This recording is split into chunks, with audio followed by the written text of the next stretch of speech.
L'accord de paix entre la RDC et le Rwanda n'a pas apaisé les tensions entre les deux chefs d'État. Ce lundi, le président congolais Félix Tshisekedi a accusé le Rwanda de ne pas respecter ses engagements. Dans le même temps, la situation dans l'Est se détériore. La correspondance d'Aurélie Bazara-Kibangula à Kinshasa.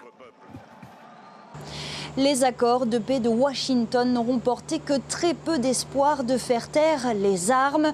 Le chef de l'État, Félix Tshisekedi, l'a dit dans son allocution. La situation sécuritaire ne cesse de se dégrader dans le sud Kivu. Le président affirme que le Congo vit l'une des périodes les plus sombres de ces dernières décennies et il a de nouveau accusé le Rwanda. Force est de constater que le Rwanda viole déjà ses engagements.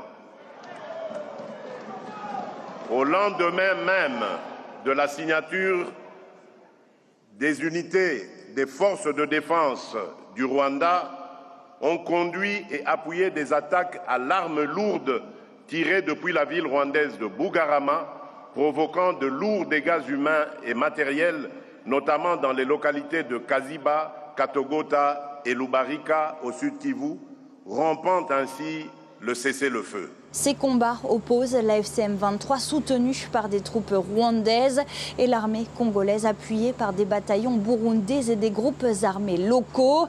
Des combats qui ont lieu sur la route menant à Uvira, ville frontalière avec le Burundi et sous contrôle des autorités congolaises. Alors dans son discours, Félix Tshisekedi a dénoncé les souffrances des populations de l'Est et salué la bravoure des militaires au front, malgré, dit-il, des conditions logistiques et opérationnel difficile.